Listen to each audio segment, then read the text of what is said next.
The cafeteria was buzzing with laughter and chatter, but in one corner, silence hung heavy. Emma, a sweet 16-year-old girl with long auburn hair, sat in her wheelchair with her tray of food carefully balanced on her lap. She had learned to ignore the stares, the whispers, and the pitying glances. But today would be different. Today, the cruelty would go too far. 3 boys swaggered in, loud and arrogant, with that air of confidence that only comes from believing the world revolves around you. They spotted Emma sitting alone. One of them, a tall boy named Derek, smirked and whispered something to his friends. Before she could react, they walked over and circled around her like predators. "Hey, Emma," Derek sneered. "Do those wheels come with turbo speed? Maybe you can race me down the hall." His friends laughed, loud and cruel. Emma tried to ignore them, pushing her tray aside, but then one of them suddenly knocked it over. Her lunch spilled all across her lap. Spaghetti, juice, and all. Gasps echoed in the cafeteria. Emma froze, humiliated, staring down at the mess. Her hands trembled. The bullies roared with laughter. "Oops! Guess those wheels don't come with balance mode." Tears welled up in Emma's eyes. For a moment, the world seemed to blur. No teacher rushed in, no authority figure appeared. Everyone just watched. The cafeteria had turned into a stage, and she was the target of their cruelty.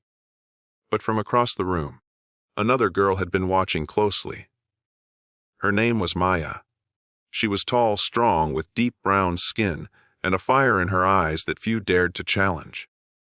Maya had transferred to the school just 2 months ago, and though she mostly kept to herself, everyone knew she had a sharp tongue and a fearless attitude. The second Maya saw Emma's trembling hands, something inside her snapped. She pushed back her chair so hard it screeched across the floor.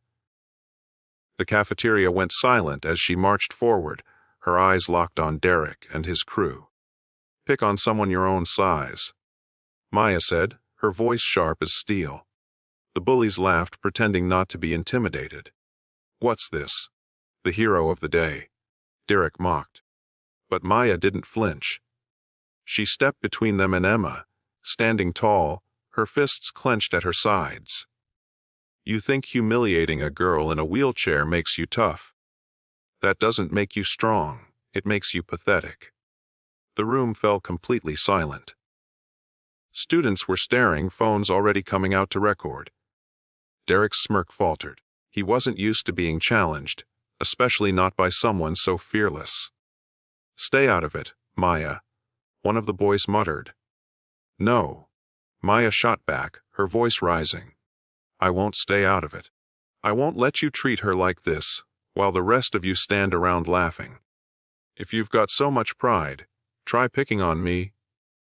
Gasps spread through the cafeteria. Emma's eyes widened, her lips trembling as she whispered, "Maya, don't." But Maya didn't back down. She crossed her arms, waiting. Derek's fists tightened. For a moment, it looked like he might lash out, but then he noticed the sea of phones recording every second. His face reddened. The power he held was crumbling. The laughter had stopped. The attention he loved so much was now working against him. "Whatever," Derek spat, shoving past Maya. "Not worth it." His friends followed, muttering under their breaths. The cafeteria erupted, not in laughter this time, but in cheers. Some clapped, some shouted Maya's name. But Maya didn't care about the crowd. She turned to Emma, who sat frozen in her chair, tears streaming silently down her face. Kneeling down so they were eye level, Maya gently placed her hand on Emma's shoulder. "Don't let them break you," she said softly. "They're cowards. You're stronger than they'll ever be." Emma's lips trembled into a small smile. No one had ever stood up for her like that. Not once in all the years. She had faced ridicule and isolation. And in that moment, something inside her shifted. For the first time in a long time, she didn't feel invisible. But the challenges weren't over. Later that week, Derek and his friends tried to get revenge. They spread rumors about Maya, called her aggressive and trouble. Teachers began to look at her differently, whispering about discipline issues. Emma felt torn, grateful for Maya, but guilty that Maya was now paying the price for defending her. One afternoon, Emma found Maya sitting alone on the bleachers after school, her head in her hands.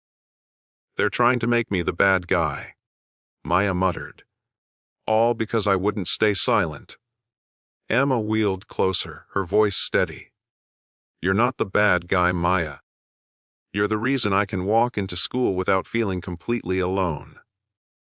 And I won't let them do this to you. Not without fighting back." For the first time, Maya looked surprised. "Fight back?" Emma nodded, determination shining through her eyes.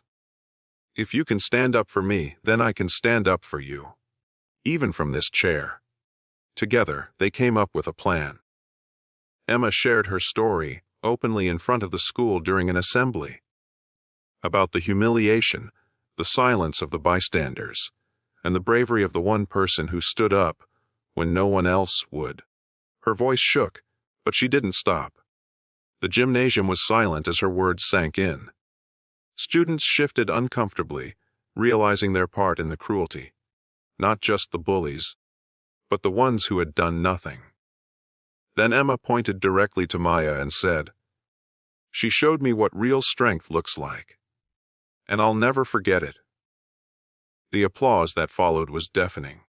Teachers, students, even the principal rose to their feet. The tide had turned. Derek and his friends were called out, their power stripped away. Maya's name was no longer whispered as trouble. It was spoken with respect. From that day on, Emma and Maya became inseparable. Their friendship grew from that one moment of courage into something unbreakable. They faced challenges together, whispers, obstacles, unfair looks, but they faced them with strength. And slowly, things began to change at school. More students began standing up when they saw cruelty. The silence was broken. Emma would often think back to that day in the cafeteria, the spilled food, the laughter, the humiliation, and then the girl who walked across the room and changed everything. Because sometimes, it only takes one brave person to break the cycle. One voice to silence the cruelty. One act of courage to remind us all that strength isn't about power. It's about standing up for what's right, even when you stand alone.